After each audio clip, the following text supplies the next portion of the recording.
Hello everyone, welcome you once again on your favourite channel exponential physics. और दोस्तों, मेरा नाम है जेपी चौहान और आज हम डिस्कस करने वाले हैं न्यूटन्स लॉज ऑफ मोशन के दो अगेन बहुत ही महत्वपूर्ण टॉपिक्स। क्या क्या है मेरे पास? एक तो स्प्रिंग फोर्स और दूसरा है स्प्रिंग बैलेंस, राइट? तो स्प्रिंग फोर्स और स्प्रिंग बैलेंस आज अपन डिस्कस करेंगे और कल मैं आपको करवाऊंगा कटिंग ऑफ स्प्रिंग, है ना। जब स्प्रिंग को आप कट करते हो, जब स्ट्रिंग को आप कट करते हो, उस पर बेस्ड आपने प्रॉब्लम्स देखी होगी, तो वो पूरा सेशन कल मैं लूंगा एक साथ। आज अपन सिर्फ क्या लेंगे? स्प्रिंग फोर्स और स्प्रिंग बैलेंस, इन दो चीज की अपन बात करेंगे। सबसे पहले आप हेडिंग डाल दें, आप स्प्रिंग फोर्स, है ना, स्प्रिंग की बात करेंगे अपन। हेडिंग डाल दें आप स्प्रिंग फोर्स। स्प्रिंग फोर्स को अपन एफएसपी से डिनोट करेंगे, spring force, FSP. Spring force होता क्या है? स्प्रिंग फोर्स होता क्या है?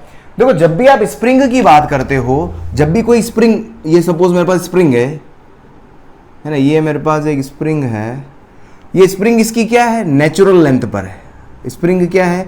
मतलब इस स्प्रिंग को ना मैंने खींचा है ना मैंने इसको कंप्रेस किया है। मतलब ये स्प्रिंग जो है वो क्या है? इसकी नेचुरल लेंथ पर है। स्प्रिंग क्या है? इसकी नेचुरल लेंथ पर है। तो एन एल में लिखूंगा, उसको क्या बोलूंगा मैं? Natural length. स्प्रिंग की नेचुरल लेंथ हो गई, राइट? तो जब भी आप स्प्रिंग के नेचुरल लेंथ की अगर आप चर्चा करते हो, तो यहां पर स्प्रिंग एक तरीके से क्या है? इलोंगेट नहीं है। स्प्रिंग को आपने ना खींचा है ना कंप्रेस किया है। जब स्प्रिंग को जस्ट एक स्ट्रिंग की तरह ही ट्रीट करो। स्ट्रिंग के ऊपर जब भी अपन एक पुलिंग फोर्स लगाते हैं, तो स्ट्रिंग के अंदर मौजूद जो मॉलिक्यूल्स होते हैं वो भी वापस आपस में एक दूसरे को खींचते हैं, जिसकी वजह से इंटरमोलिकुलर फोर्स लगता है और एक इंटरनल फोर्स जनरेट होता है। इसको अपन टेंशन बोलते थे। द सेम वे, किसी भी स्प्रिंग को भी अगर आप इलोंगेट करोगे या कंप्रेस करोगे उसकी नेचुरल लेंथ से, तो क्या होता है? उसके अंदर एक इंटरनल फोर्स जनरेट होता है जो स्प्रिंग को वापस अपनी नेचुरल लेंथ पे लाने की कोशिश करता है। वापस अपनी नेचुरल लेंथ पे लाने की कोशिश करता है। उस फोर्स को अपन क्या बोलते हैं? Spring force. उस फोर्स को अपन क्या बोलते हैं? Spring force. तो ये मेरे पास नेचुरल लेंथ हो गई। अगर मैं इसी स्प्रिंग को अगर मैं देखता हूं, देखो यहां पर स्प्रिंग को मैंने सपोज इलोंगेट कर दिया, ठीक है। यहां तक तो मेरे पास नेचुरल लेंथ है, मैंने इसको इलोंगेट कर दिया। तो ये सपोज मैंने एक्स से इसको इलोंगेट करा, और इसको इलोंगेट करने के लिए मैंने कुछ ना कुछ एक्सटर्नल फोर्स लगाया होगा, ठीक है। इस एक्स को अपन क्या बोलते हैं? इलोंगेशन। यहां पर क्या हो जाएगा? इलोंगेशन। और ये इलोंगेशन जो होता है वो कहां से मेजर कर रहे हैं अपन? इसकी नेचुरल लेंथ से। ये कहां से मेजर होता है? हमेशा measured from natural length. Elongation को अपन कहां से मेजर कर रहे हैं? नेचुरल लेंथ से मेजर कर रहे हैं। अब क्या होगा? जैसे एक्सटर्नल फोर्स लगा रहे हो, ठीक है, ये वाला पॉइंट इक्विलिब्रियम में है, इसका मतलब कहीं ना कहीं इधर भी कोई फोर्स लग रहा है, तभी तो ये इक्विलिब्रियम में है। या इसको ऐसे समझ सकते हो, अगर मैं एक्सटर्नल फोर्स लगा के अगर मैं वापस छोड़ दूं स्प्रिंग का, ये वाला पॉइंट वापस अपनी यहां से जाके वापस अपनी ओरिजिनल पोजीशन पे आ जाएगा। इसका मतलब कहीं ना कहीं अपोजिट डायरेक्शन में एक फोर्स लग रहा होता है, जिसको अपन क्या बोलते हैं? एफएसपी। इसको अपन क्या बोलते हैं? एफएसपी। समझ में आ रहा है? अगर मैं कंप्रेशन की बात करूं, ये मैं कंप्रेशन भी बोल सकता हूं भाई। स्प्रिंग को मैंने क्या कर दिया? ये कंप्रेस कर दिया। कंप्रेस कितने से किया मैंने? नेचुरल लेंथ से। जितना भी कंप्रेस करते हैं उसको बोलते हैं अपन एक्स। यहां पर एक्स जो है वो क्या हो जाएगा? कंप्रेशन हो जाएगा। और कंप्रेशन भी कहां से मेजर करोगे? कंप्रेशन भी मेजर करोगे मेजर्ड फ्रॉम कहां से? नेचुरल लेंथ से ही मेजर करोगे कंप्रेशन को भी। अब यहां पर देखोगे, अब मैंने एक्सटर्नल फोर्स कहां लगाया है? इस पॉइंट पर मैंने कहीं कंप्रेस किया है, तो इधर मैंने क्या लगाया है? एक्सटर्नल फोर्स लगाया है। तो स्प्रिंग को वापस, अगर मैं यहां से एक्सटर्नल फोर्स को रिमूव कर दूं, तो स्प्रिंग वापस अपनी ओरिजिनल पोजीशन पे आ जाएगी। इसका मतलब कहीं ना कहीं इधर एक कोई फोर्स लग रहा होगा जो स्प्रिंग को वापस अपनी ओरिजिनल पोजीशन पे, नेचुरल लेंथ पे लाने की कोशिश करता है। तो उस फोर्स को अपन क्या बोलते हैं? Spring force. उस फोर्स को अपन क्या बोलते हैं? Spring force. स्प्रिंग फोर्स को अगर आप डिफाइन करोगे, तो एफएसपी जो होता है वो क्या होता है कि जब भी स्प्रिंग, इसको लिख लें आप, कि जब व्हेन स्प्रिंग इज इलोंगेटेड और compressed, when spring is elongated और कंप्रेस, है ना, क्या हो जाएगा? When spring is elongated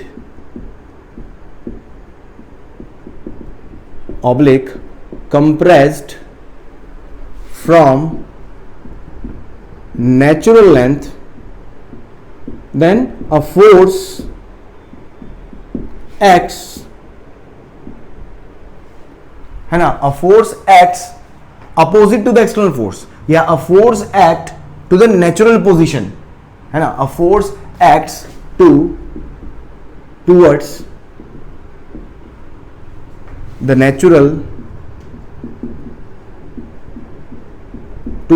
natural इसी को आगे जाके अपन मीन पोजीशन भी बोलेंगे। जैसे अपन आगे बढ़ेंगे, जब वर्क पावर एनर्जी पे आऊंगा मैं, जब एसएचएम पढ़ेंगे अपन आगे चैप्टर, वहां पर इसी चीज को क्या बोल देंगे अपन, मीन पोजीशन भी बोलेंगे आगे।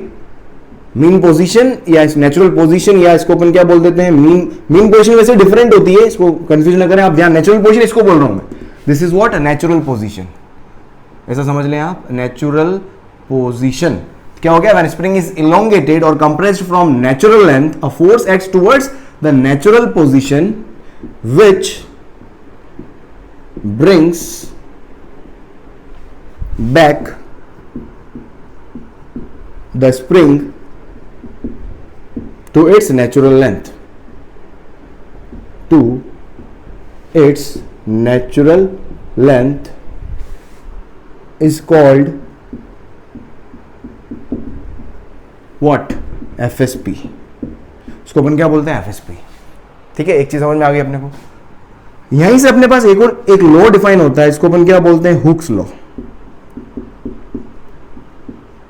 यहां से एक लॉ डिफाइन होता है, क्या बोलते हैं अपन, हुक्स लॉ। हुक्स लॉ क्या है, समझने की कोशिश करना। देखो, अब मैं जितना ज्यादा एलोंगेट करूंगा, समझना, जितना ज्यादा एलोंगेट करूंगा और रिलीज करूंगा, उतनी तेजी से स्प्रिंग जाएगी, जोर से। तेजी से जाने का मतलब क्या हो गया, एफएसपी का मैग्नीट्यूड जितना तेजी से लाने वाला कौन है, एफएसपी है ना, तो जितनी तेज आ रही है मतलब उतना ज्यादा एफएसपी लग रहा है। तो एफएसपी को क्या मैं एक्स से रिलेट कर सकता हूं, जितना ज्यादा एलोंगेट करोगे उतनी, और जैसे रिलीज करोगे वापस तेज आएगी। इसका मतलब कहीं ना कहीं एफएसपी जो है वो एक्स के बढ़ने पर एफएसपी भी बढ़ रहा है।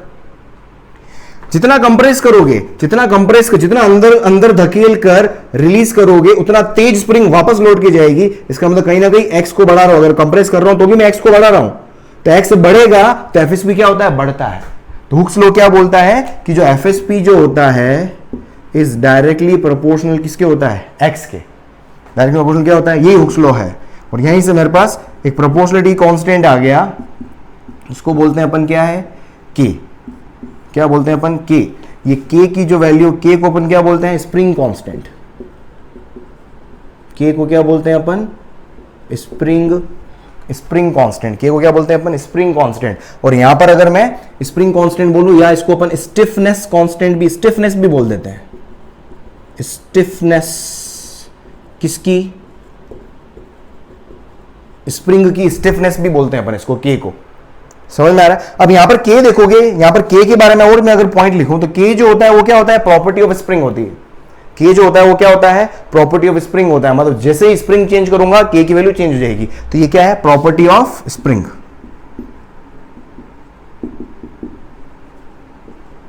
ये क्या है, प्रॉपर्टी ऑफ स्प्रिंग। मतलब प्रॉपर्टी ऑफ स्प्रिंग मतलब के, स्प्रिंग के साथ में के की वैल्यू क्या हो जाएगी, चेंज हो जाएगी।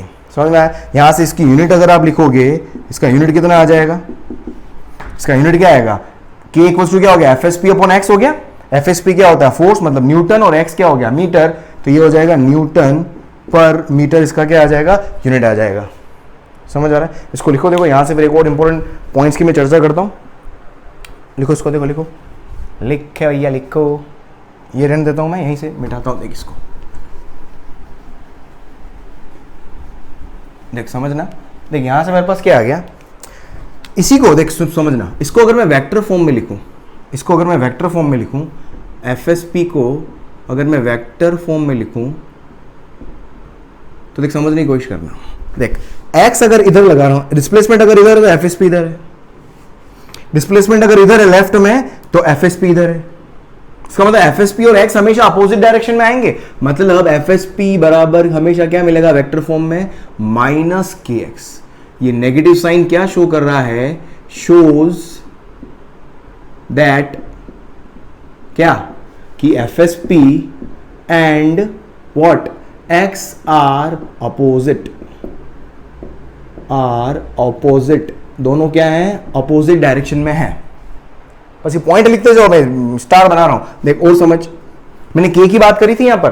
के की बात, एक और बात क्या कर सकता हूं के की, एक होती लूज स्प्रिंग और एक होती टाइट स्प्रिंग। लूज स्प्रिंग का मतलब क्या हो गया, उसके जो नंबर ऑफ टर्न्स होंगे, टर्न्स थोड़े दूर दूर होंगे अगर एक लूज स्प्रिंग होगी, और एक टाइट स्प्रिंग होगी मतलब कड़क एकदम, उसके टर्न्स बिल्कुल पास पास होंगे, जुक जुक जुक जुक जुक जुक जुक, और जुक जुक जुक जुक जुक जुक जुक जुक। लूज स्प्रिंग में जुक जुक दूर दूर होगा और टाइट स्प्रिंग के अंदर जुक जुक जो होगा पास पास होगा।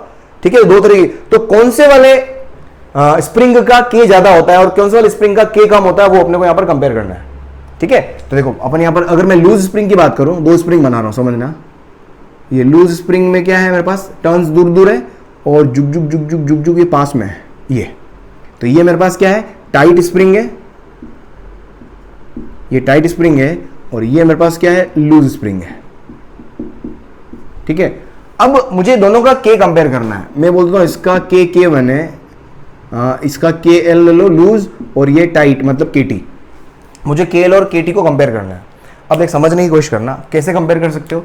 सपोज मैं यहां पर एक फोर्स लगाता हूं F, उतना ही फोर्स में लगाता हूं यहां पर भी F।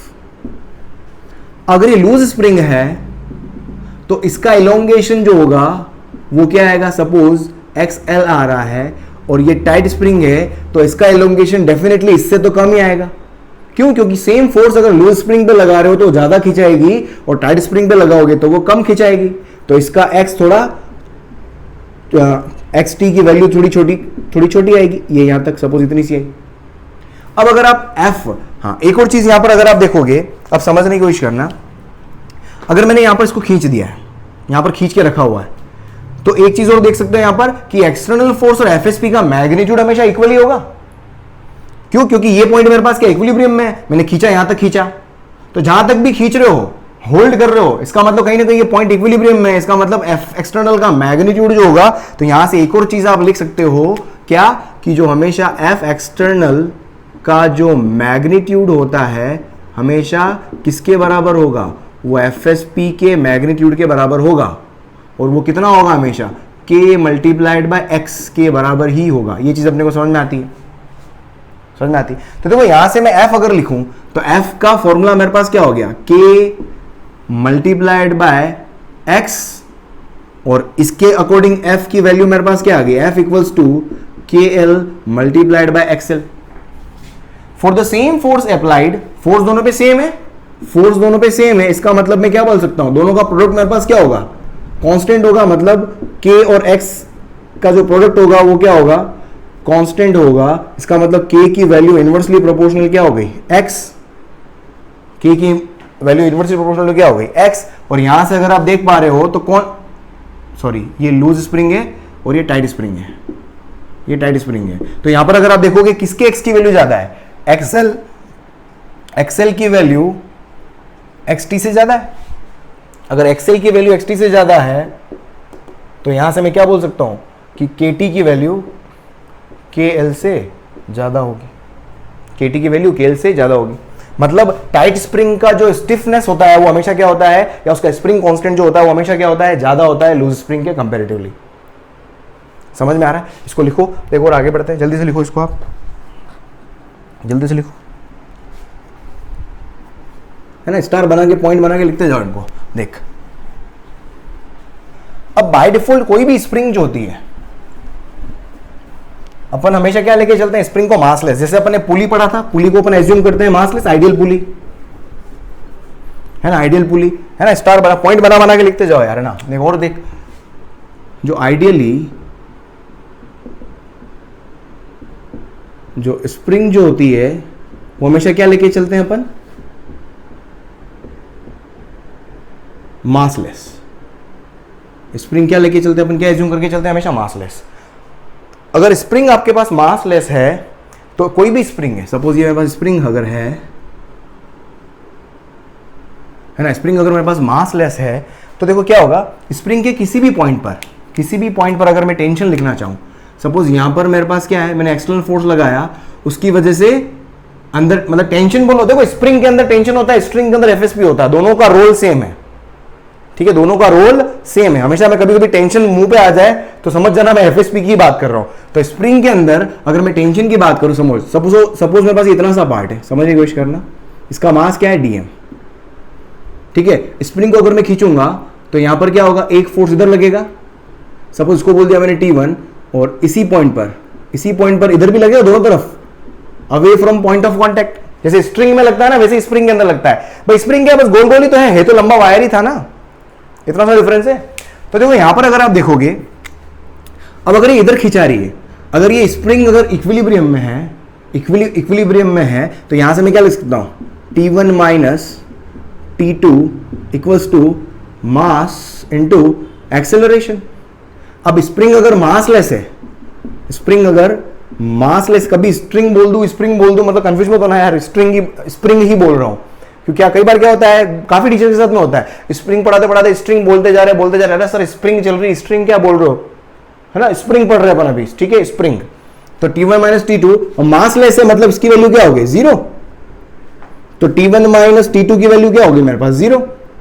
तो यहां से T1 बराबर क्या हो जाएगा, T2 हो जाएगा। T1 बराबर T2 होने का मतलब क्या हो गया कि स्प्रिंग के हर एक पॉइंट पर टेंशन की वैल्यू जो होती है वो क्या होती है, हमेशा इक्वल होती है। टेंशन हमेशा क्या होता है, इक्वल होता है। सो टेंशन बोलो या एफएसपी बोलो, टेंशन बोलो या एफएसपी बोलो, ठीक है। तो ये टेंशन बोल दो या मैं एफएसपी बोल रहा हूं, एक ही बात है ना, ये FSP1 बोल दो इसको, और इसको मैं बोल देता हूं FSP2, ठीक है। तो FSP या मैं कैसे बोल सकता हूं कि FSP1 इक्वल्स टू क्या होगा, FSP2। इसका मतलब क्या हो गया कि स्प्रिंग के अंदर FSP लिख लो यहां से point, FSP at every point, FSP at every point on spring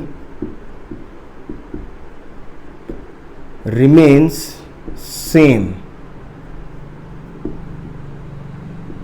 remains same. ये चीज आपको एकदम अच्छे से समझ में, बिल्कुल इसको याद कर लेना, इसको बिल्कुल दिमाग में बिठा लेना, जल्दी से लिखो, है ना। फिर आगे एक और पॉइंट करवाता हूं, देख मैं, ठीक है।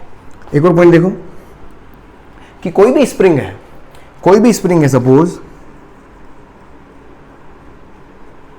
ठीक है, इस पॉइंट पर सपोज मैंने F1 फोर्स लगा दिया एक्सटर्नल, इस पॉइंट पर सपोज F2 फोर्स लगाया, दोनों तरफ फोर्स लगा रहे हो, सपोज ये नेचुरल लेंथ वाली पोजीशन थी, ठीक है, ये नेचुरल लेंथ वाली पोजीशन थी, ये वाला पॉइंट उठ के यहां आ गया, ये वाला पॉइंट उठ के यहां आ गया, तो इलोंगेशन कितना आया, इधर सपोज आया x1, इधर इलोंगेशन कितना आया सपोज x2, इधर इलोंगेशन कितना आया x2।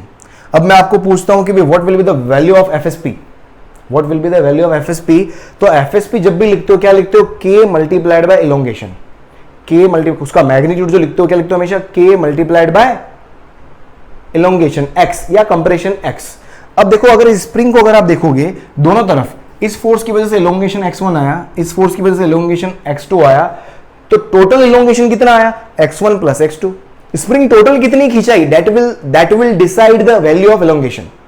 हमेशा स्प्रिंग के ऊपर टोटल इलोंगेशन देखो आप, हो सकता है इधर को खींच लिया और इधर कंप्रेस कर दिया हो, है तो ओवरऑल नेचुरल लेंथ मेजर करो कितनी, 2 मीटर, और एक तरफ खींच के और एक तरफ कंप्रेस करके अब मेरे पास वैल्यू कितनी आई है, उसमें से आप क्या करो, नेचुरल लेंथ को माइनस कर दो, तो वो आपका हमेशा क्या होगा, टोटल इलोंगेशन होगा, वो आपका क्या होगा, टोटल इलोंगेशन होगा। तो यहां से अगर मैं FSP लिखना चाहूं तो FSP कैसे लिखोगे, अगर इसका स्टिफनेस K है तो ये हो जाएगा K multiplied bye x1 plus x2, क्या हो जाएगा, x1 प्लस x2। अगर मैं फोर्स का डायरेक्शन रिवर्स कर देता, इधर इसका रिवर्स कर देता, तो ये इधर से क्या होता, कंप्रेस होता, इधर से क्या होता, कंप्रेस होता, और जब कंप्रेस होता तो मैं क्या लिख देता, x1 में से x2 को क्या कर देता, माइनस कर देता, या x2 में से x1 को माइनस कर देता। ये डिपेंड करता कंप्रेशन ज्यादा है या इलोंगेशन ज्यादा है। कुल मिलाकर मैग्नीट्यूड लिख रहे हैं अपन यहां पर, फोर्स का मैग्नीट्यूड लिख रहे हैं, है ना। तो मैग्नीट्यूड में प्लस माइनस लगाने की जरूरत नहीं है। आई थिंक होप आपको समझ में आ रही है। ये छोटी छोटी चीजें अभी न्यूमेरिकल करवाऊंगा मैं, तो सारी छोटी छोटी बातें आपको समझ में आनी चाहिए। X is always measured from natural length, और टोटल एक्स पे हमेशा कॉन्सेंट्रेट करेंगे आप स्प्रिंग के अंदर, ठीक है। चलो इसको लिखो आप, फिर क्वेश्चन पे चलते हैं अपन।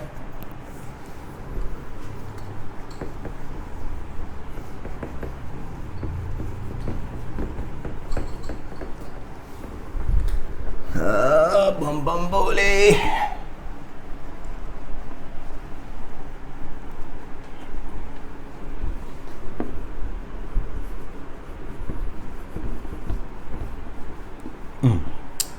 बहुत ही बढ़िया, उम्दा परफॉर्मेंस। देख सपोज मैं आपको बोलता हूं,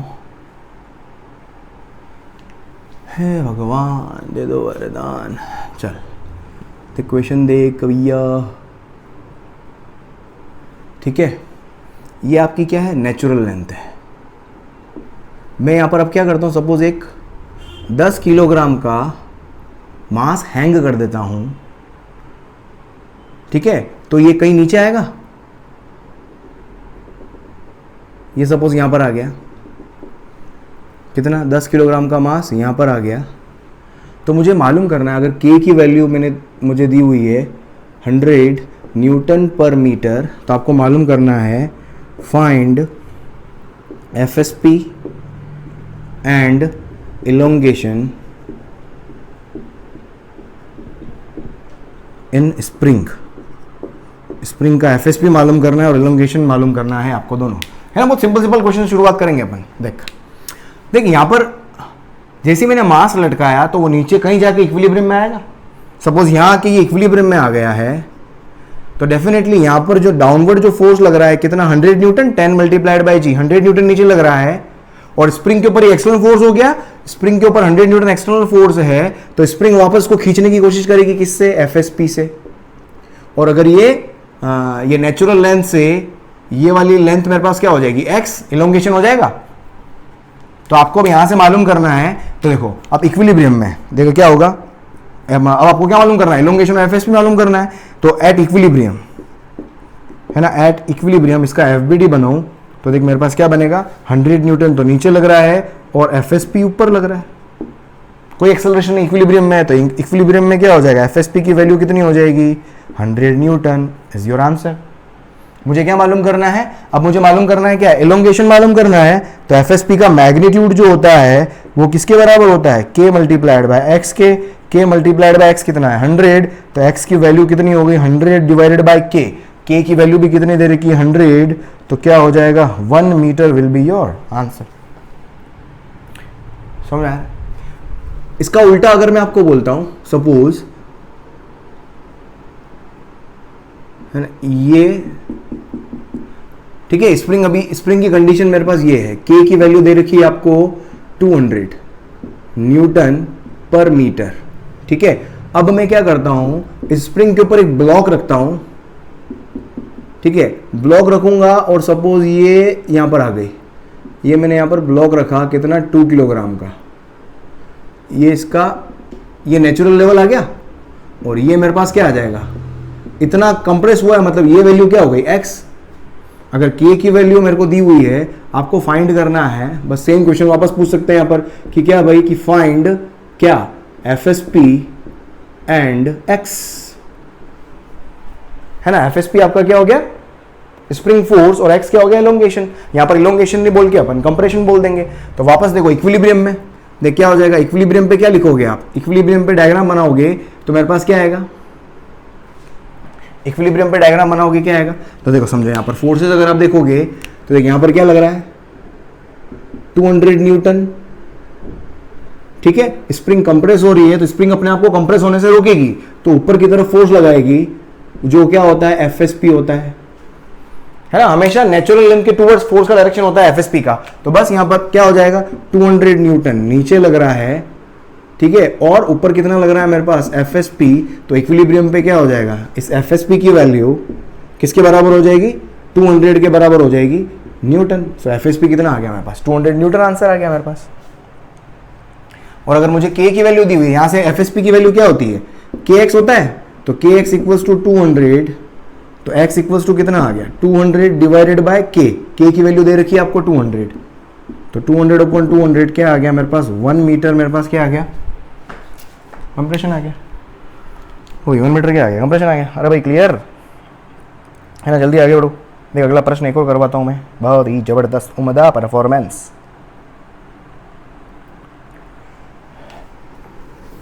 देखो इसको,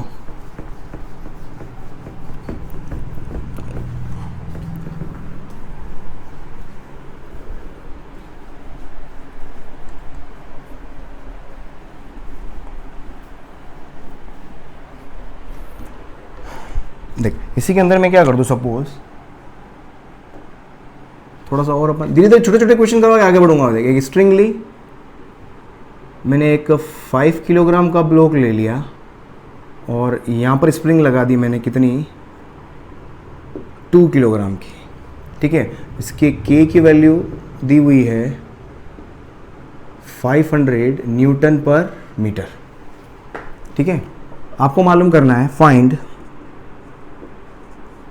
FSP एंड X किसके अंदर, स्प्रिंग के अंदर,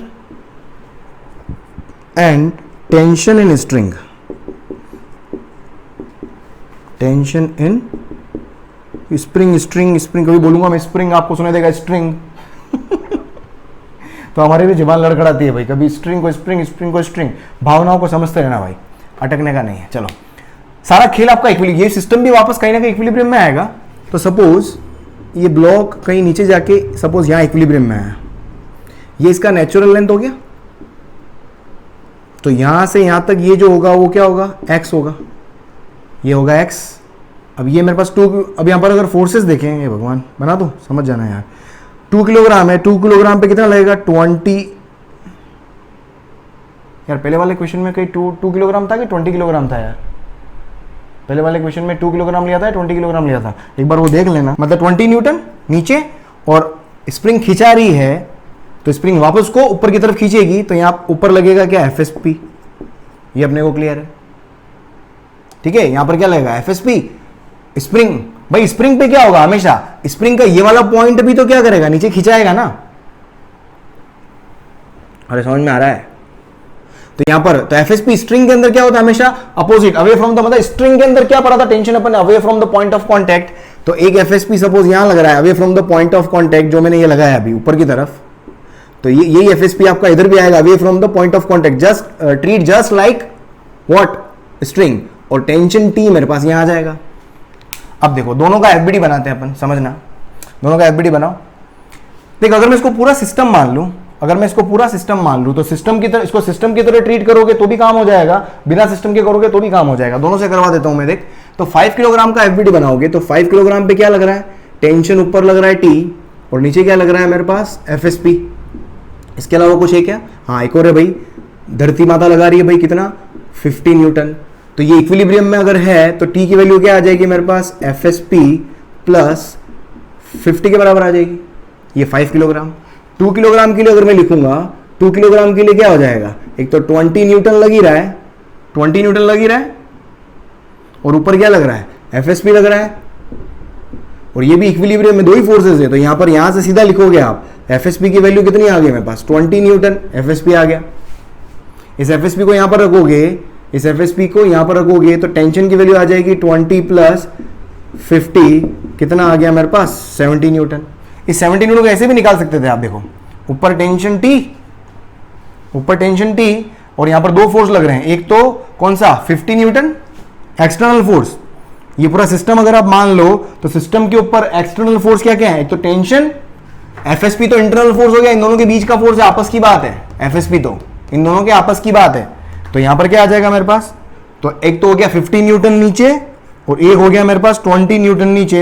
ये इक्विलिब्रियम में है तो सीधा लिख सकते हो आप, T इक्वल्स टू क्या हो गया यहां से, तो T की वैल्यू कितनी आ गई, 70 न्यूटन। यहां से भी निकाल सकते हो, यहां से देखो। अब मुझे क्या चाहिए, x चाहिए, तो kx की वैल्यू कितनी आ गई मेरे पास, 20 के बराबर आ गई, तो x कितना हो जाएगा, 20 डिवाइडेड बाय k कितना है 500, 2 divide by 25, 1 divided by 25 metre, क्या आ जाएगा मेरे पास, x की वैल्यू आ जाएगी। समझ में आ रहा है ना, समझे क्वेश्चन को आप, हमेशा फील करो, थोड़ा सा क्या फील करते जाओगे तो काम हो जाएगा आपका। चलो आगे बढ़े अपन, और देखो क्वेश्चन करा था बढ़िया शानदार, लिखते चले जाओ।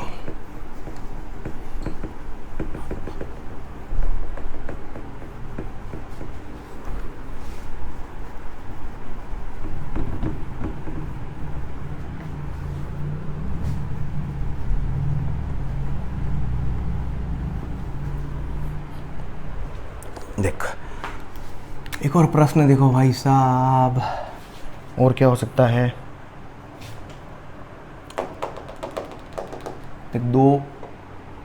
एक 5 किलोग्राम का मास है और एक 10 किलोग्राम का मास है, ठीक है। इस पे 20 न्यूटन फोर्स इधर लग रहा है और इधर लग रहा है 10 न्यूटन फोर्स। बहुत ही बढ़िया शानदार।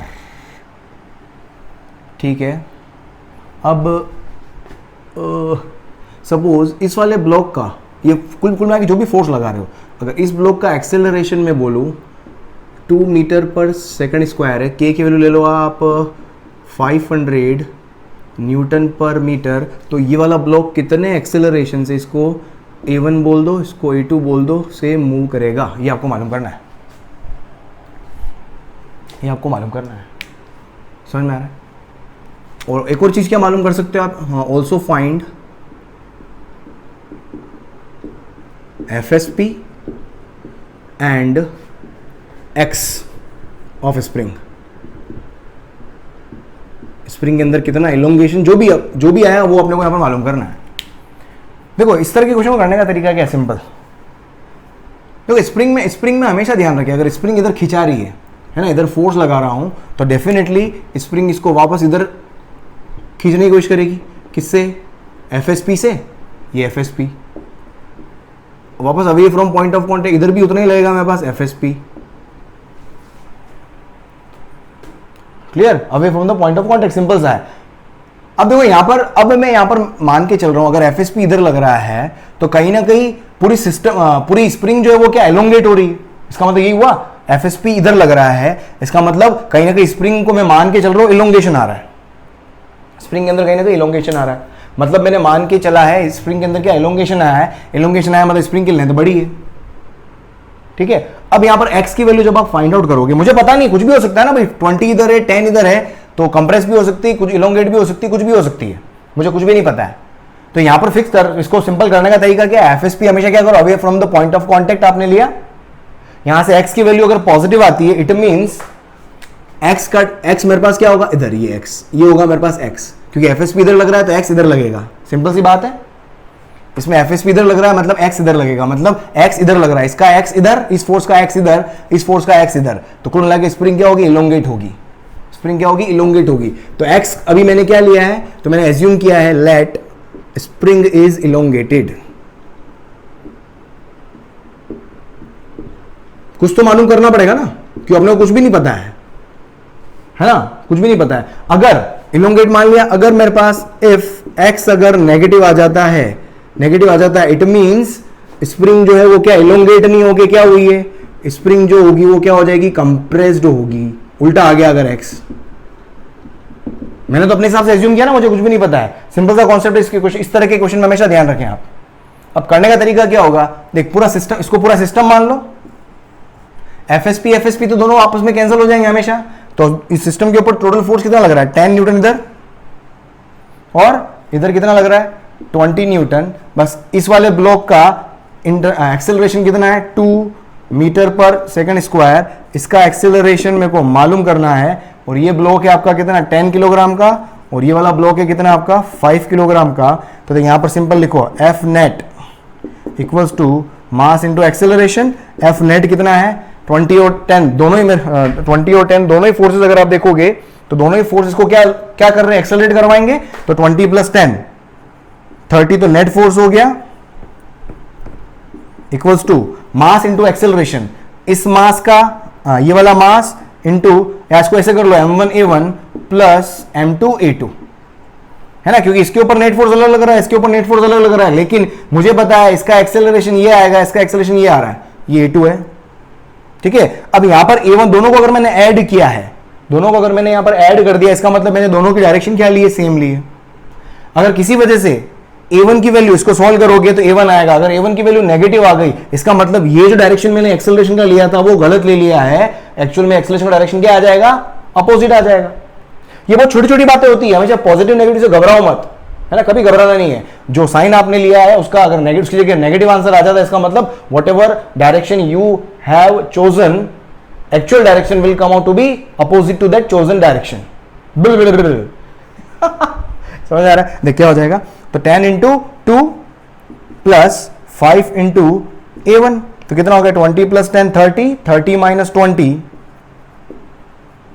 है ना, 30 minus 20 divided by 5 equals to a1। तो यहां से a1 की वैल्यू आगे देखो, तो a1 आ गया मेरे पास कितना, 30 में से 20 गया 10, 10/5, तो ये आ जाएगा 2 मीटर पर सेकंड स्क्वायर। ये पॉजिटिव आया, इसका मतलब एक्सेलरेशन का डायरेक्शन इधर ही होगा, इधर ही आएगा। मुझे क्या पूछा, एफएसपी पूछा है, तो या तो इसकी इक्वेशन यूज कर लो या इसकी इक्वेशन यूज कर लो, उससे एफएसपी आ जाएगा। तो 10 किलोग्राम ब्लॉक के ऊपर 20 न्यूटन तो इधर लग रहा है और इधर क्या लग रहा है मेरे पास, एफएसपी लग रहा है, और ये कितने से जा रहा है, 2 से जा रहा है। तो वापस नेट फोर्स कितना आ जाएगा इधर, मतलब 20 minus FSP equals to 10 into acceleration कितना हो गया 2। तो एफएसपी की वैल्यू कितनी आ गई, ओ हो मजा आ गया, एफएसपी की वैल्यू कितनी आ गई 20 माइनस 20, कितना आ गया मेरे पास भाई 0 न्यूटन। एफएसपी की वैल्यू कितनी आ गई 0 न्यूटन। एफएसपी 0 है तो एक्स की वैल्यू भी मेरे पास क्या आ जाएगी 0 आ जाएगी। भाई कोई इलोंगेशन नहीं है, कोई इलोंगेशन नहीं है, समझा। आंसर देख के कभी घबराने का नहीं है, बस अपन जो कॉन्सेप्ट यूज कर रहे हैं वो कॉन्सेप्ट आपको एकदम दिमाग में एकदम व्यवस्थित आपका एकदम होना चाहिए, है ना। 20 और 10 दोनों चला रहे हैं आपको, तो 30 हो गया, इसका मास इंटू एक्सेलरेशन, ये पूरा सिस्टम हो गया। सिस्टम के लिए जब भी आप न्यूटन लॉज ऑफ मोशन लगाएं तो सिंपल ध्यान रखें आप, net force equals to m1 plus m2 plus m3 ये कल मैंने किसके अंदर बताया था आपको, मंकी वाली प्रॉब्लम के अंदर, लास्ट क्लास में बताया था मैंने आपको कि मंकी वाली प्रॉब्लम में भी आपने देखा था, एक मंकी ऊपर जा रहा था, एक मंकी नीचे जा रहा था, वहां पर भी लगाया था मैंने ये, है ना, सिस्टम के ऊपर। चलो लिखो इसको आप जल्दी से, है ना। कैलकुलेशन देख लेना यार, कुछ अगर दिक्कत लग रही हो कैलकुलेशन देख लेना, है ना। यहां से भी निकाल सकते हो, एफएसपी चाहो तो यहां से भी निकाल लो आप, ठीक है, चाहो तो यहां से भी निकाल लो। देखो ऐसा हुआ क्यों है, थोड़ा सा फील, थोड़ा समझो इसको। आपको डायरेक्ट भी लिख सकते थे आप, देखो इसका एक्सेलरेशन 2 है, इसका एक्सेलरेशन भी कितना, एक मिनट, ये A2 है ना, A2 आया, A2 की वैल्यू भी कितनी आ गई 2। अगर दोनों का एक्सेलरेशन सेम है, इसका मतलब दोनों साथ साथ जाएंगे, सेम स्पीड से बढ़ते हुए जाएंगे, तो कभी स्प्रिंग खिंचाएगी क्या, सोच के देखो। अगर एक्सेलरेशन ही सेम है तो कभी स्प्रिंग खिंचाएगी नहीं, सीधा लिख सकते थे आप यहां पर, देखो दिमाग लगाना। अगर एक्सेलरेशन वेरी करता, ये फास्ट चलता, ये धीरे चलता, तो स्प्रिंग खिंचाती, तो मेरा एक्स आता पॉजिटिव, बिल्कुल आता। क्लियर, थोड़ा सा कभी कभी बिना कैलकुलेशन करे भी क्वेश्चन को सॉल्व कर सकते हैं आप। चलो जल्दी लिखो, फिर और आगे बढ़ते हैं अपन। बढ़िया शानदार एक और क्वेश्चन करा दो, देख बढ़िया मजा आ जाएगा। बहुत बढ़िया।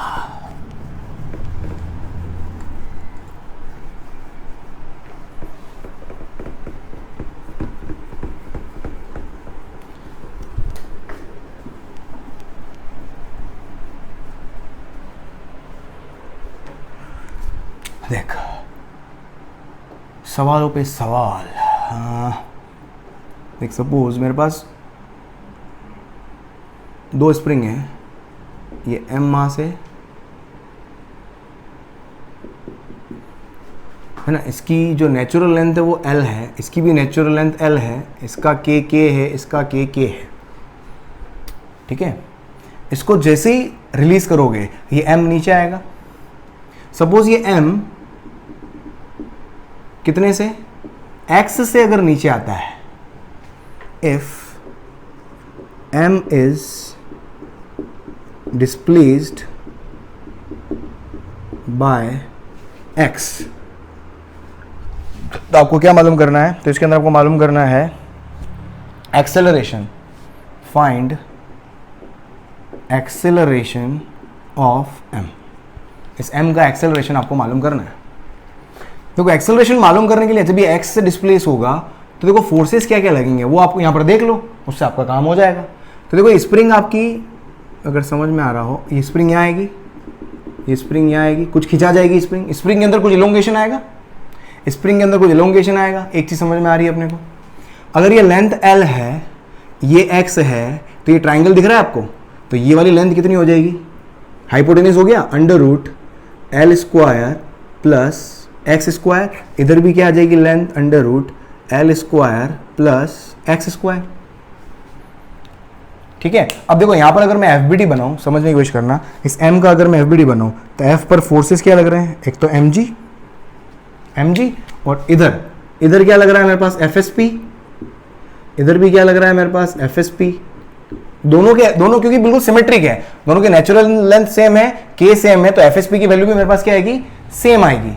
तो यहां से अगर आप देखोगे ये mg हो गया, एक ये FSP इधर लग रहा है, ये FSP इधर लग रहा है, ठीक है। एक काम करो, यहां से आप ये एंगल एज्यूम कर लो, ये एंगल में ले लेता हूं थीटा, तो ये भी क्या हो जाएगा थीटा, दोनों एंगल क्या हो जाएंगे थीटा। ये एंगल आपके पास क्या हो गया थीटा।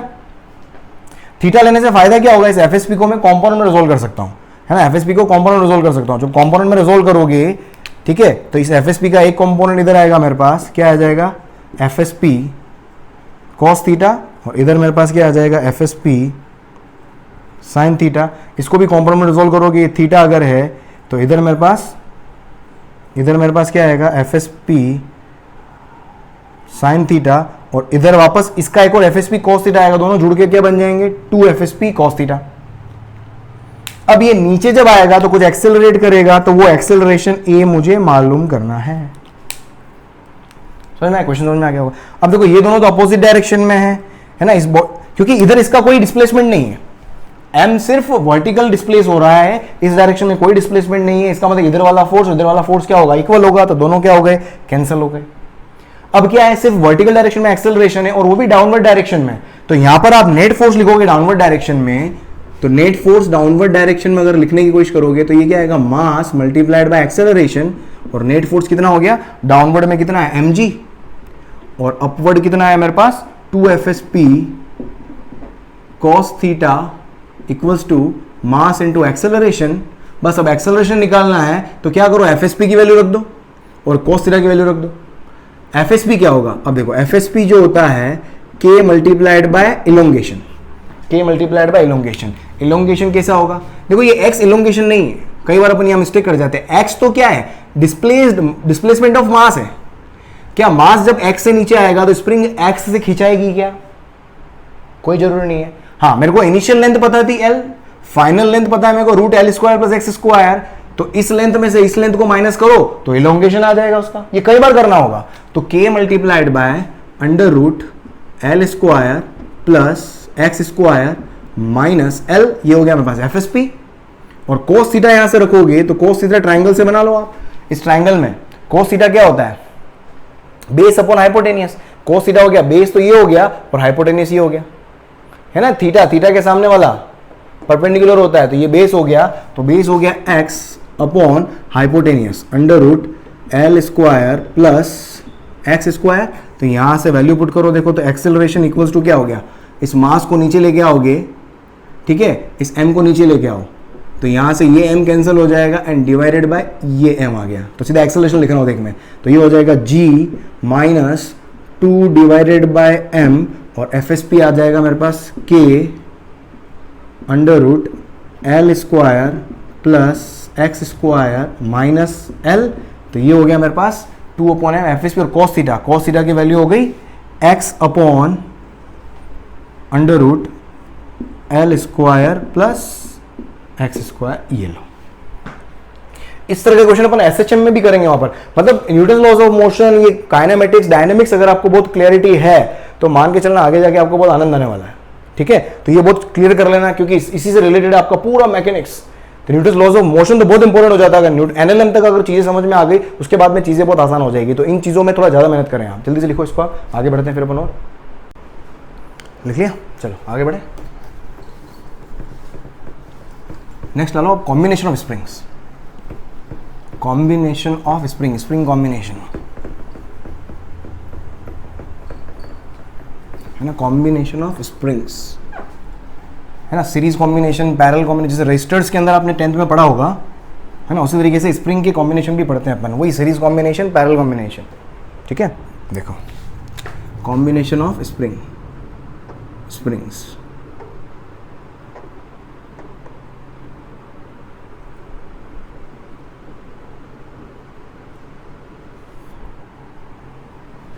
दो तरह के कॉम्बिनेशन पढ़ते हैं अपन, सीरीज कॉम्बिनेशन और दूसरा क्या है, पैरेलल कॉम्बिनेशन। सीरीज कॉम्बिनेशन का मतलब आपको समझ में आता है, वैसे बहुत अच्छे से आता है आपको, है ना। एक स्प्रिंग मेरे पास ये रही जिसका K1 है स्प्रिंग कांस्टेंट, और दूसरी स्प्रिंग मेरे पास क्या हो गई जिसका स्प्रिंग कांस्टेंट K2 है। ये दो स्प्रिंग हो गई, ठीक है।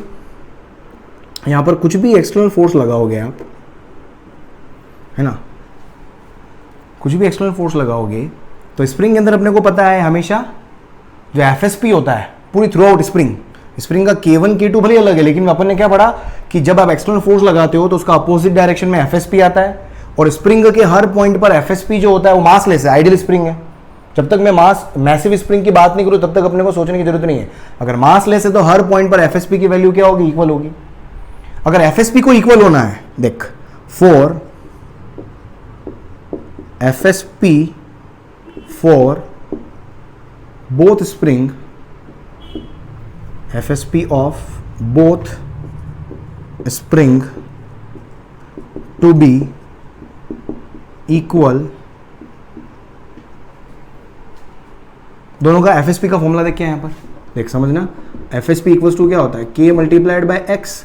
अगर दोनों का के अलग हो गया तो एक्स सेम नहीं हो सकता दोनों का, क्योंकि एक्स अगर सेम हो गया तो डेफिनेटली एफएसपी अलग अलग हो जाएगा, एफएसपी अलग अलग हो जाएगा। तो एफएसपी को सेम बनाए रखने के लिए एक्स सेम नहीं हो सकता, क्योंकि के अलग है, तो के प्रोडक्ट में भी ऐसा कुछ एक चीज आनी चाहिए ताकि वापस इनका प्रोडक्ट मेरे पास क्या हो जाए, इक्वल हो जाए। समझ रहा है? सपोज एक का मेरे पास के कितना है 5, तो ये हो गया मेरे पास 5 इंटू एक्स अगर मैंने ले लिया FSP1 को, तो और FSP2 मैं कितना बोल देता हूं, सपोज 10 इंटू एक्स। अब दोनों का एक्स अगर मैं सेम ले लूं तो इसका तो मेरे पास 5x हो गया, इसका 10x हो गया, दोनों क्या है, इक्वल नहीं होंगे, दोनों इक्वल नहीं होंगे। समझ में आ रहा है? तो दोनों का x अलग अलग ले लो, इसका x क्या ले लो आप 2 ले लो, इसका x क्या ले लो आप 1 ले लो, तो 5 इंटू 2 10 हो गया, 10 इंटू 1 10 हो गया, तो दोनों का एफएसपी क्या हो गया, इक्वल हो गया। तो क्या बोला मैं, for FSP of both spring to be equal x1, elongation या फिर कंप्रेशन कि x of both must be different, दोनों डिफरेंट होने चाहिए। अब दोनों डिफरेंट होने चाहिए तो देखो यहां से मैं क्या बना सकता हूं, अब इसको समझो आप। तो इसके अंदर जैसे मैंने एक्सटर्नल फोर्स F लगाया तो उसकी वजह से इसके अंदर इलोंगेशन सपोज x2 है, इसके अंदर तो क्या हो जाएगा x1, दोनों अलग अलग हो जाएंगे। तो इसका इक्विवेलेंट अगर मैं बनाऊं तो एक स्प्रिंग इक्विवेलेंट बनेगा। यहां से एक सिंगल स्प्रिंग से मैं रिप्रेजेंट कर पाऊंगा इसको, जिसके ऊपर एक्सटर्नल फोर्स क्या होगा F, इसका K जो होगा वो क्या होगा K इक्विवेलेंट, और X बोल रहा हूं मैं X। जिसे अपन सीरीज पैरेलल इक्विवेलेंट बनाते हैं ना, यहां पर अपने को K इक्विवेलेंट लिखना होगा। तो बस अब यहां पर देख लो क्या आ जाएगा। अब यहां से अगर मैं लिखूं, अब समझना, यहां से लिखूं तो मेरे पास क्या हो गया, अगर यहां पर टोटल इलोंगेशन देखोगे, दोनों का इलोंगेशन मेरे पास अगर अलग अलग है, लेकिन मुझे एक चीज पता है, इसके अंदर कुछ इलोंगेशन आया, इसके अंदर कुछ इलोंगेशन आया, पूरा एक कंबाइंड सिस्टम बनाया, तो जो टोटल x जो आएगा क्या वो x1 प्लस x2 के इक्वल ही तो आएगा, है ना, टोटल इलोंगेशन। अब x को क्या लिख सकता हूं मैं, फोर्स F अपॉन क्या लिख सकता हूं मैं, K इक्विवेलेंट, क्योंकि F इक्वल्स टू क्या होता है, KX होता है, क्योंकि एक्सटर्नल फोर्स का मैग्नीट्यूड किसके बराबर होता है, एफएसपी के बराबर ही तो होता है। तो F लिख दिया मैंने, एफएसपी की जगह F लिख लो या एफएसपी लिखो, एक ही बात है। और x1 क्या हो जाएगा, ये भी कितना होगा F अपॉन, बस ये K1 हो जाएगा, और ये क्या हो जाएगा F अपॉन K2 हो जाएगा, F कैंसिल, तो यहां से मेरे पास क्या आ जाएगा, तो 1 अपॉन क्या हो गया ये, तो 1 upon K equivalent equals to 1 upon K1 plus 1 upon K2। तो सीरीज कॉम्बिनेशन में क्या होगा, रेसिप्रोकल का सम। रेजिस्टेंस आपने पढ़ा होगा, रेजिस्टेंस का पैरेलल कॉम्बिनेशन का रिजल्ट ऐसा आता है ना। यहां से देखो और क्या लिख सकते हो, फॉर n आइडेंटिकल स्प्रिंग्स, अगर n आइडेंटिकल स्प्रिंग्स है तो देखो K इक्विवेलेंट क्या बनेगा, K equivalent n identical spring मतलब सबका K सेम, तो 1 upon K and so on चलेगा। तो इसको क्या लिख सकता हूं मैं, तो 1 upon K equivalent equals to n times 1 upon K हो गया। तो यहां से K इक्विवेलेंट अगर आप लिखोगे तो K equivalent will come out to be what, K divided by n, K divided by n। और एक और क्या लिख सकते हो, अगर दो स्प्रिंग के लिए लिखूं, फॉर 2 स्प्रिंग,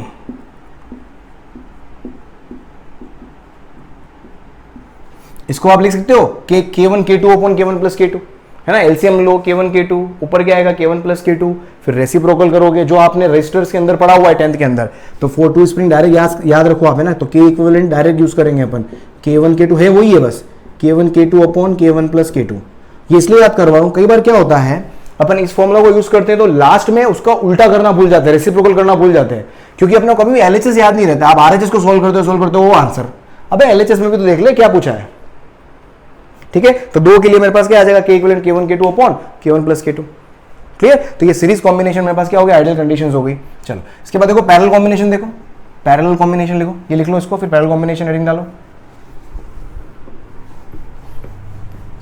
देखो यहां पर सीरीज कॉम्बिनेशन में बस एक पॉइंट यहां पर क्या लिख सकते हो सीरीज कॉम्बिनेशन में कि FSP for both spring will be same, लिख लेना इसमें कि FSP for both spring will be same series combination में, और अपने को पता है ये। दूसरा देख पैरेलल कॉम्बिनेशन,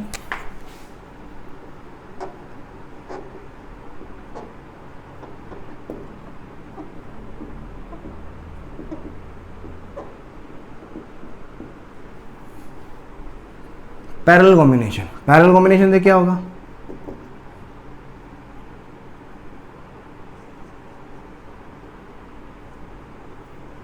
दो तरह की स्प्रिंग है, सपोज मैंने ये एम ब्लॉक लगा दिया यहां पर, इसका स्टिफनेस K1 है, इसका स्टिफनेस K2 है, मैं यहां पर एक्सटर्नल फोर्स F लगाता हूं, एक्सटर्नल फोर्स F लगाता हूं, समझने की कोशिश करना। अब देखो यहां पर ये धरती पर रखा हुआ है ना, ऐसे नहीं कि भाई हवा में, ये समझो ऐसा। अब इसको समझने की कोशिश करना, अगर मैं F लगाऊंगा तो ये टाइट स्प्रिंग है, ये लूज स्प्रिंग है, लेकिन दोनों का एंड कॉमन है। अगर मैं इसको उधर खींचूंगा तो टाइट स्प्रिंग जितनी खिंचाएगी उतनी ही लूज स्प्रिंग भी खिंचाएगी, हालांकि लूज स्प्रिंग के खिंचाने की संभावना ज्यादा है। अगर मैं इंडिविजुअल इस पे 10 न्यूटन लगाऊं, इंडिविजुअल इस पे 10 न्यूटन लगाऊं, तो इसका x ज्यादा आएगा, इसका x कम आएगा, ये आपको समझ में आता है। लेकिन दोनों को पैरेलली कनेक्ट कर रहे हो और दोनों का जो ये वाला एंड है वो कॉमन पॉइंट से अटैच्ड है। अब मैं F लगाऊंगा तो इसका कहीं ना कहीं इलोंगेशन जो होगा इसकी वजह से रेस्ट्रिक्ट हो जाएगा, तो जितना इसका इलोंगेशन आएगा उतना इलोंगेशन इसका भी आएगा। तो यहां पर इलोंगेशन इसका अगर x है तो इसका भी इलोंगेशन x ही होगा, समझ में आ रहा है। तो पैरेलल कॉम्बिनेशन के लिए हमेशा ध्यान रख लें, यहां पर स्टार बना के लिख लें कि x of old spring parallel combination में सेम रहेगा,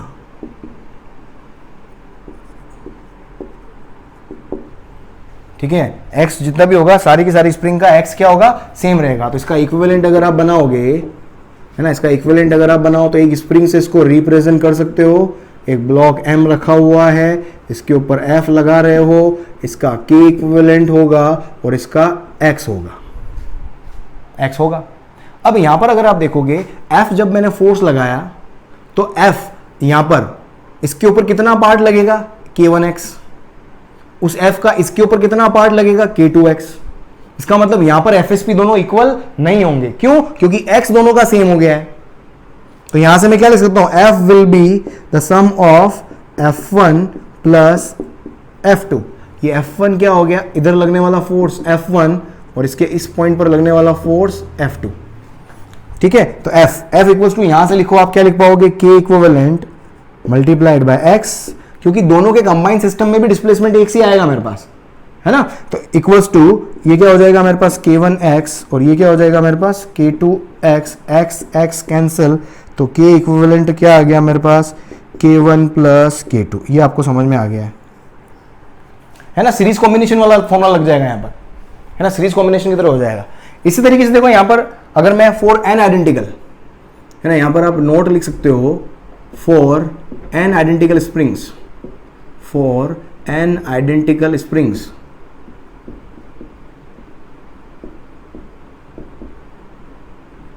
K इक्विवेलेंट क्या बनेगा मेरे पास, है ना, सारे के सारे K जुड़ जाएंगे, K plus K plus K plus K and so on. तो यहां से कितने n K है, तो n टाइम्स क्या हो जाएगा मेरे पास, K बन जाएगा। ये इससे सीरीज कॉम्बिनेशन में क्या था, K अपॉन n था K इक्विवेलेंट की वैल्यू।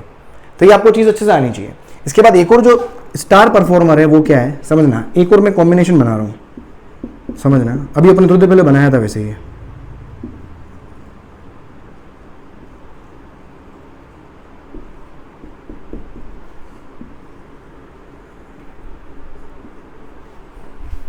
देखो इस सिस्टम को देखो, अगर आप सोचना, अगर मैं इसको x से अगर मैं कंप्रेस करूं, है ना, इसको अगर मैं x से कंप्रेस करूं, है ना, इसको मैं x से अगर कंप्रेस करूं, समझ में आ रहा है, तो ये वाली स्प्रिंग भी x से इधर इलोंगेट हो जाएगी, एक कंप्रेस होगी दूसरी इलोंगेट हो जाएगी, दोनों का x सेम होगा, दोनों का x सेम होगा।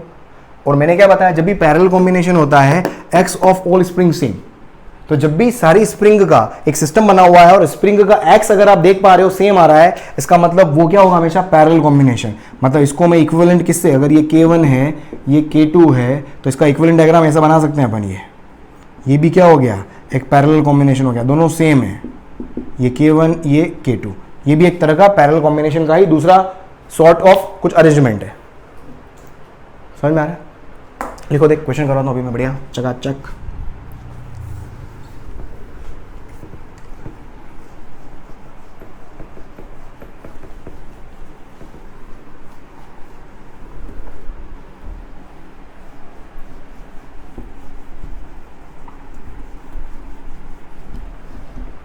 हो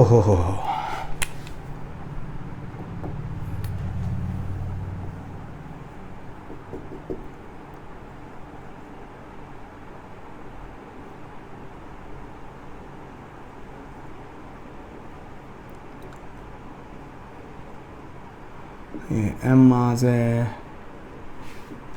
ठीक है, और ये यहाँ से ऐसे कनेक्टेड है, सबके k की वैल्यू k है, ठीक है। आपको मालूम करना है फाइंड क्या, k equivalent of spring system.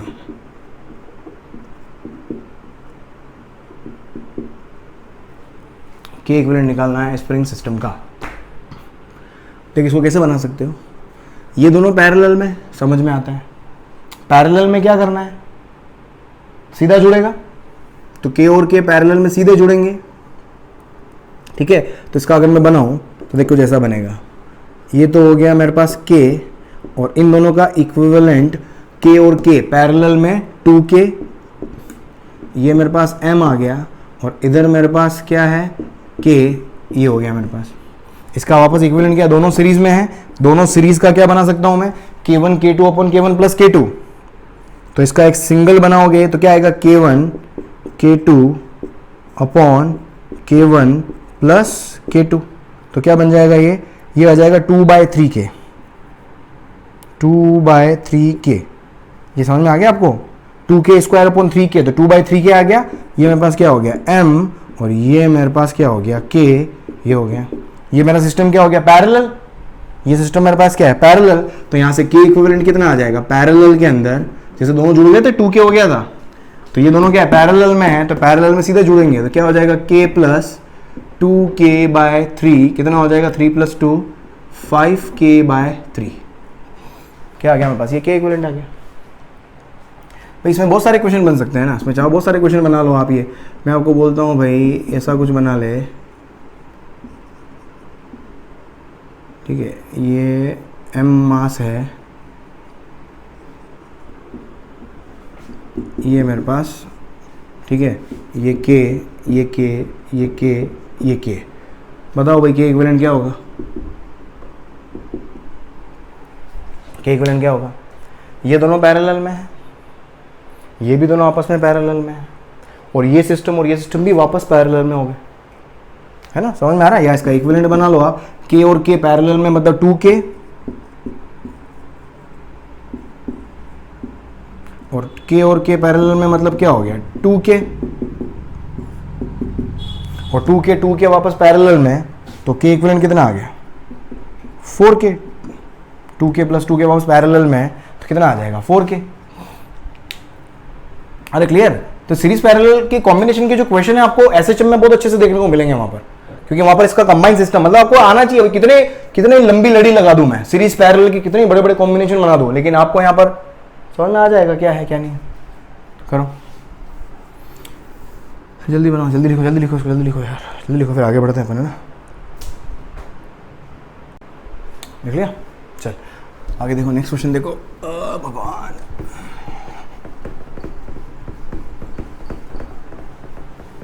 Notes बनाना बेटा, नोट्स बनाओ हमेशा कॉपी के अंदर।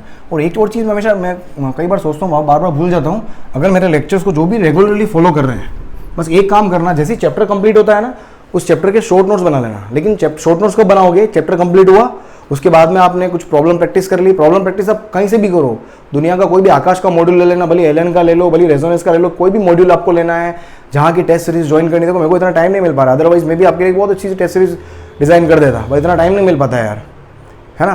तो टेस्ट सीरीज कहीं से भी क्वेश्चन प्रैक्टिस होनी चाहिए। और बेस्ट है आप कोई बुक परचेज कर लो, भले डीसी पांडे ले लो आप, या आपके पास में क्या बोलते हैं एबीसी का भी आता है एक, नीट का या फिर जेई लेवल का, दोनों अलग अलग दो वॉल्यूम आते हैं। जो लेना है आपको, डीसी पांडे ले लो, जो भी लेना हो, कोई एक बुक पकड़ लो आप। जैसे चैप्टर कंप्लीट होता है फिर क्वेश्चन स्टार्ट करना, पहले नहीं। जैसे चैप्टर कंप्लीट होता है, क्योंकि क्या होता है, क्योंकि जो क्वेश्चंस का जो फ्लो होता है, हर बुक का अपना एक फ्लो होता है, अलग फ्लो होता है। कि हो सकता है मैंने कोई टॉपिक करवाया नहीं हो और उसके अंदर वो क्वेश्चन पहले ही क्वेश्चन आ जाए, क्योंकि बुक्स के अंदर फ्लो का ध्यान रखते नहीं है, बहुत रैंडम क्वेश्चन होते हैं, कोई सा कब आ गया। तो चैप्टर जैसे कंप्लीट होता है फिर उसको पकड़ लो, है ना। और अगर कंफ्यूजन होता है तो टेलीग्राम के ऊपर मुझसे पूछो आप, हमेशा मुझे ऑडियो कॉल कर सकते हो टेलीग्राम के ऊपर, है ना। तो डाउट का बहुत बढ़िया सेशन चल रहा है, वहां पर आके पूछो आप, लेकिन कोई पूछता नहीं है, पता नहीं क्यों। अगर फॉलो कर रहे हो तो मैं भी आपको फॉलो करने के लिए तैयार हूँ, ठीक है। स्टे ट्यून्ड सब जगह। चल देख, नेक्स्ट हेडिंग डालें आप, स्प्रिंग बैलेंस। स्प्रिंग बैलेंस,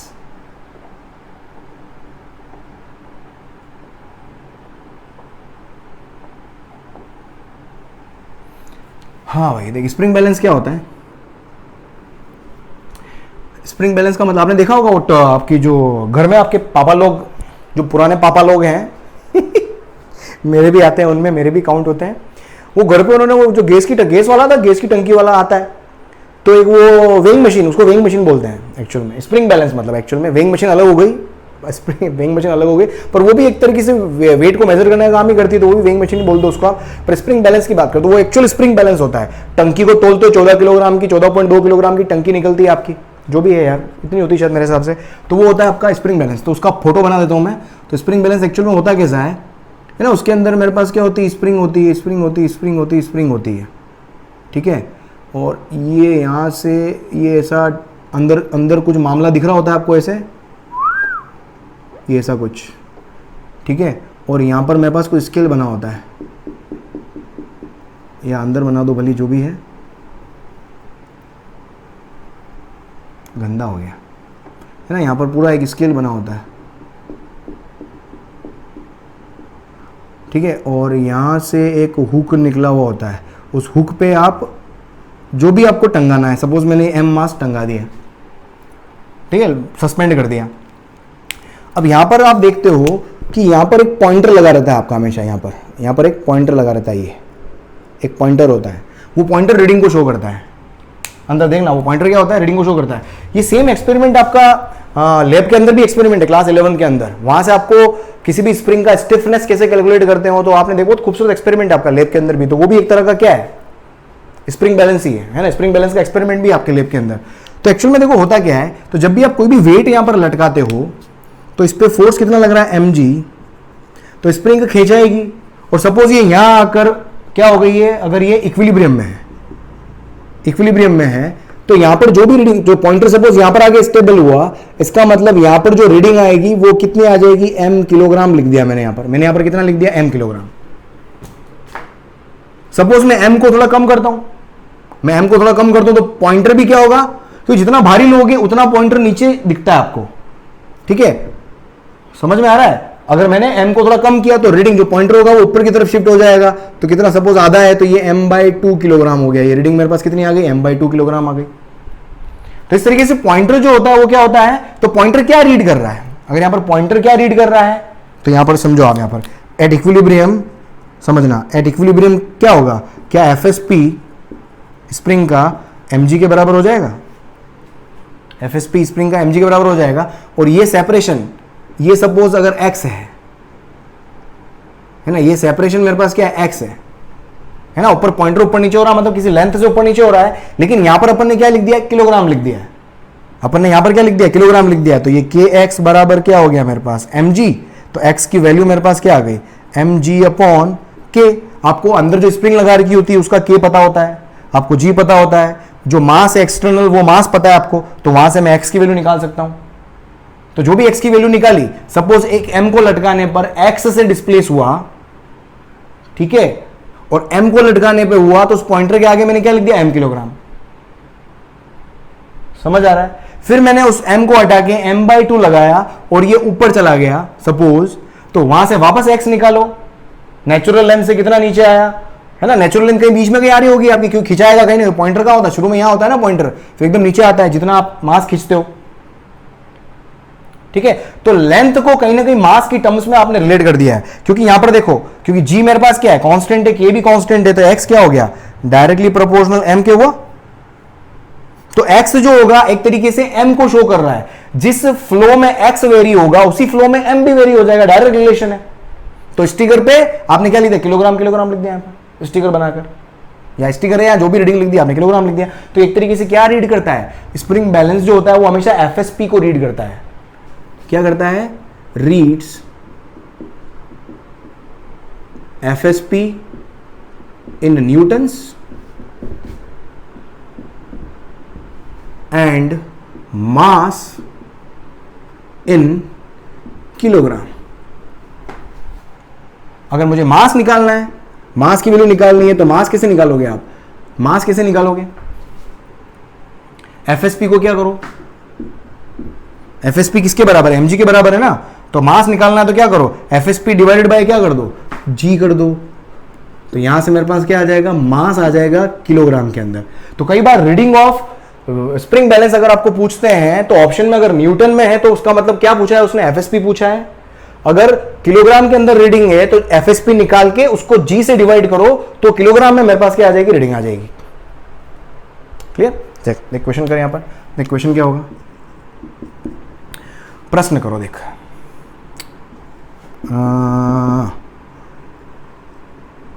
देख एक सिंपल सा एक और प्रश्न करवाता हूं मैं,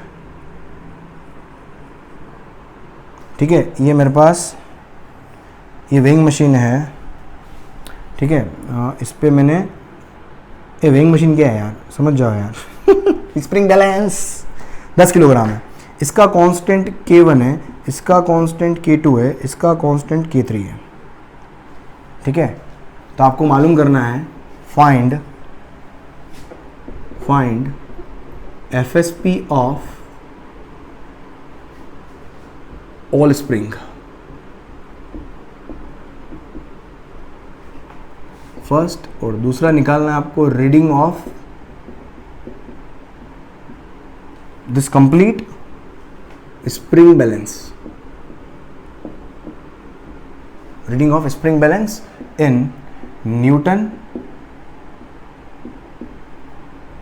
एंड इन किलोग्राम। देख समझो अब यहां पर, देख एफएसपी की रीडिंग निकालनी है।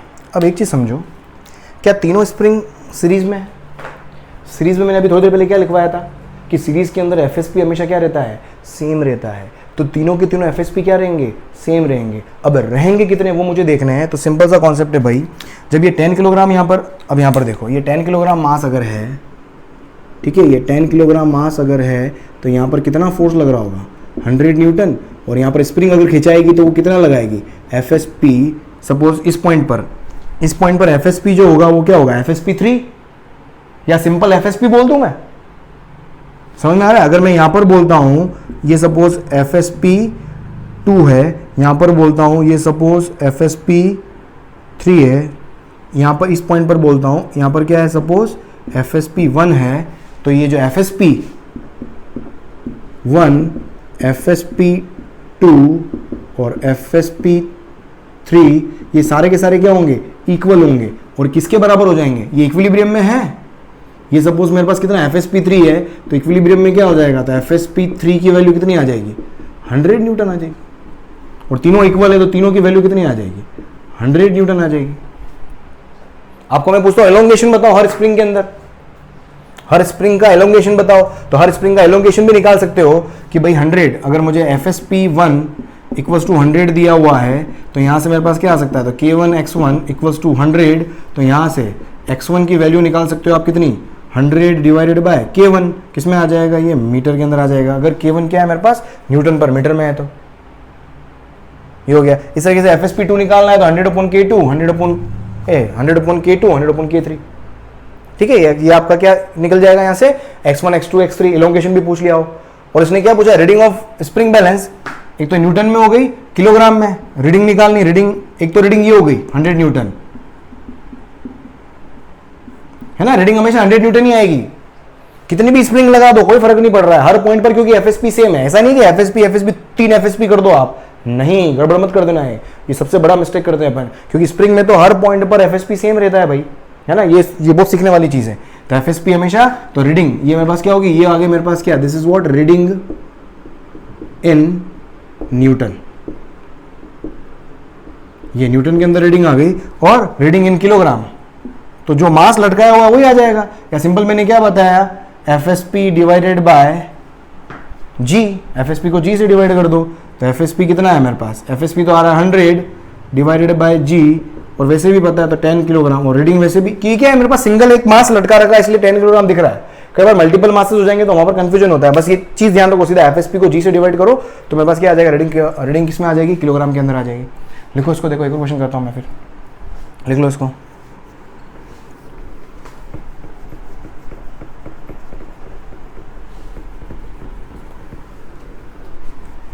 हो भगवान, आज लेक्चर लंबा हो गया क्या, पता ही नहीं पड़ता है, टॉपिक करवाना है मतलब करवाना है एक लेक्चर के अंदर। लेक्चर जब शुरू करते हैं ना, बोल दिया भाई मैं आज ये करवाने वाला हूँ, अब मजबूरी हो जाती है भाई, कराना ही है। लास्ट में बोलना चाहिए, थोड़ी शुरुआत वाली क्लिप लास्ट में बोलनी चाहिए मेरे हिसाब से, फिर उसको एडिट कर दो, है ना, कितना अच्छा स्टाइल। देख एक और देख,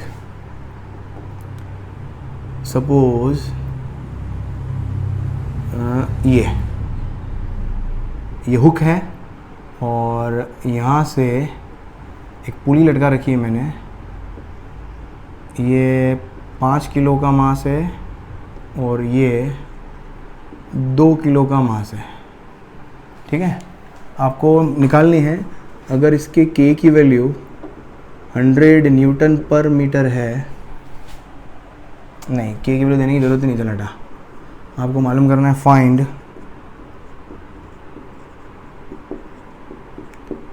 reading of spring balance, spring balance की रीडिंग मालूम करनी है, क्या है, देख सोच यार, पानी पी लो, सोच सोच सोच,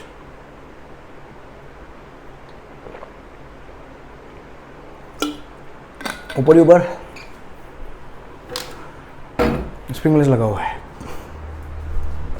देख रीडिंग निकालनी है, समझो यहाँ पर देख, यहाँ पर क्या होगा 20 न्यूटन, यहाँ पर कितना होगा 50 न्यूटन, तो एक टेंशन टी इधर आएगा, उतना ही टी इधर आएगा, उतना ही टी नीचे भी आएगा, away from point of contact, away from point of contact, उतना ही टी इधर आएगा, away from point of contact, उतना ही टी इधर आएगा, away from point of contact, उतना ही एफएसपी इधर आ जाएगा भाई। ये हो गया टी डैश, ये हो गया टी डैश, ये समझ में आ रहा है कि नहीं आ रहा है, क्योंकि पूरा सिस्टम जो होगा इसको खींचेगा, तो इस ऊपर वाले इस हुक के ऊपर जितना टेंशन आएगा उतना ही वो टेंशन ही रेस्पॉन्सिबल होगा किसके लिए, एफएसपी के लिए, और एफएसपी क्या हो गई, रीडिंग हो गई, तो रीडिंग, तो ये रीडिंग जो होगी किसके बराबर होगी, ये रीडिंग होगी किसके बराबर, एफएसपी के बराबर, और ये बराबर होगी किसके, टी डैश, और टी डैश बराबर होगा किसके, 2t के, ये अपन ने करा है, टी डैश इन दोनों का सम होगा।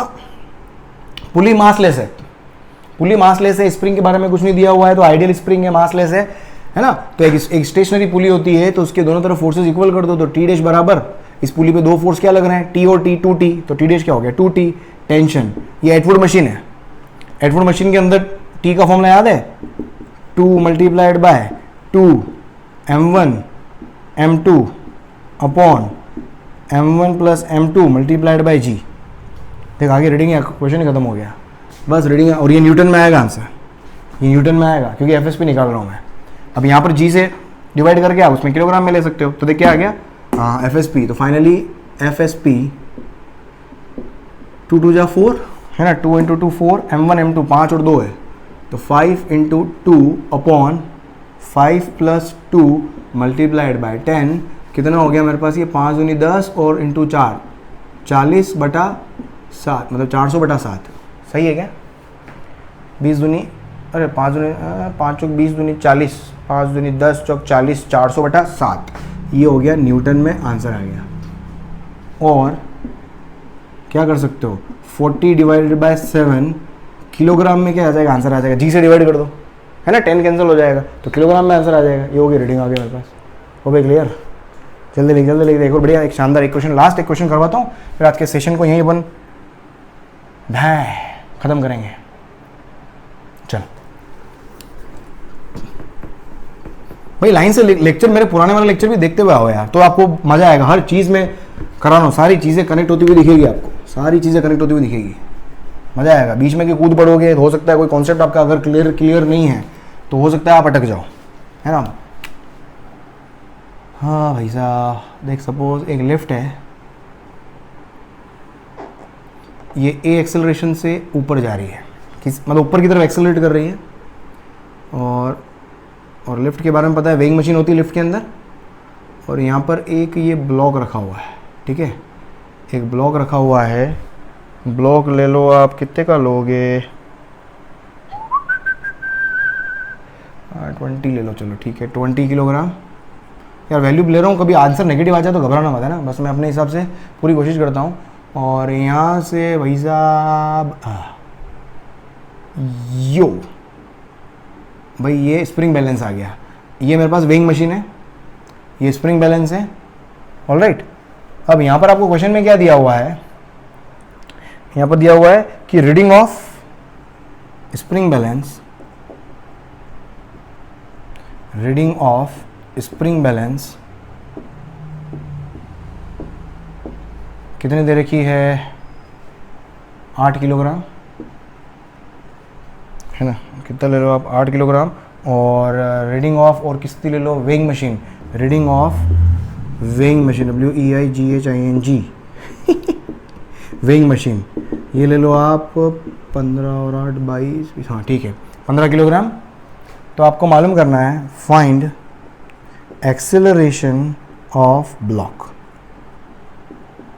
ये 20 किलोग्राम का ब्लॉक है ना, देखो यहाँ पर एक्सेलरेशन, ब्लॉक का एक्सेलरेशन क्या, अपन ने लिफ्ट वाले क्वेश्चन किए थे कल लास्ट क्लास के अंदर, वेइंग मशीन वाले, उसमें देखा था लिफ्ट ए से एक्सेलरेट कर रही थी, तो वही एक्सेलरेशन उस पर्सन का भी लिया था अपन ने।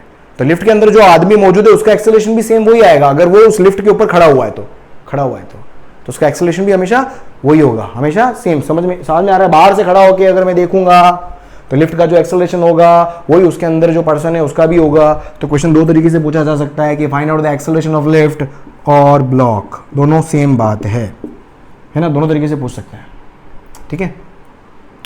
तो सिंपल सा इसमें क्या बनाना है आपको, एफबीडी बनाओ, हमेशा एफबीडी बनाओ, कभी कंफ्यूजन हो, एलएलएम के क्वेश्चन में कंफ्यूजन आए, एफबीडी बना दो, कंफ्यूजन हट जाएगा। देख एफबीडी बना। अब देख वेइंग मशीन की रीडिंग क्या है, सबसे पहले स्प्रिंग बैलेंस, स्प्रिंग बैलेंस की रीडिंग का मतलब क्या हो गया, या पहले इस पे 20 किलोग्राम है तो कितना लग रहा होगा भाई, 200 न्यूटन धरती माता खींच रही है, तो पुश लगाया तो वेइंग मशीन इसको रिएक्ट कर रही है कितने से, एन से, और वो नॉर्मल रिएक्शन ही क्या होता है, वेइंग मशीन की रीडिंग होती है। लास्ट क्लास में देखा था, वेइंग मशीन की रीडिंग जो होता है वो नॉर्मल रिएक्शन होता है।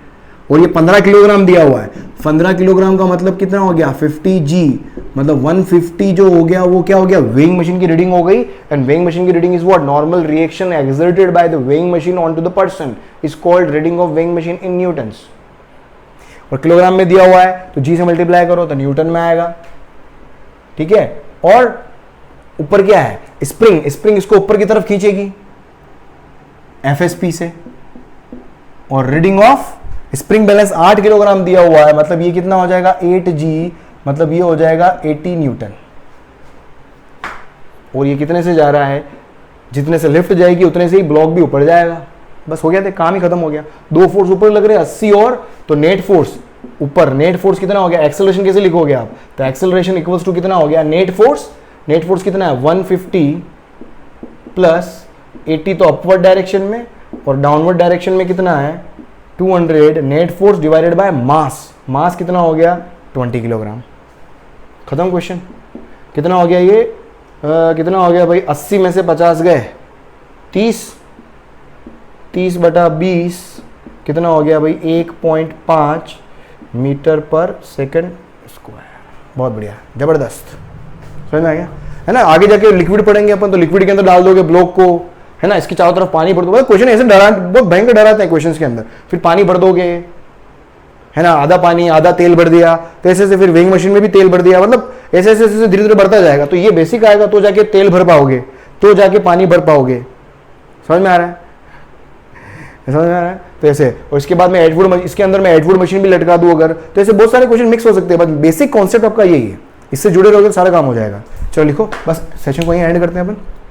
सो राइट दोस्तों, so thank you so much for being in the show. अगर आपको वीडियो वाकई बहुत मजेदार लगा हो तो इसको लाइक करके जाएं, और सेशन को अगर एंड तक देखा हो तो आपका बहुत बहुत धन्यवाद। बस इस तरीके से वीडियोस को देखते जाएं, और अगर चैनल को सब्सक्राइब किए बगैर अगर देख रहे हो तो सब्सक्राइब को कर दें आप सब्सक्राइब, और बेल आइकन को क्लिक करके आगे बढ़ जाए मेरे और आने वाले बहुत ही महत्वपूर्ण वीडियोस को देखने के लिए।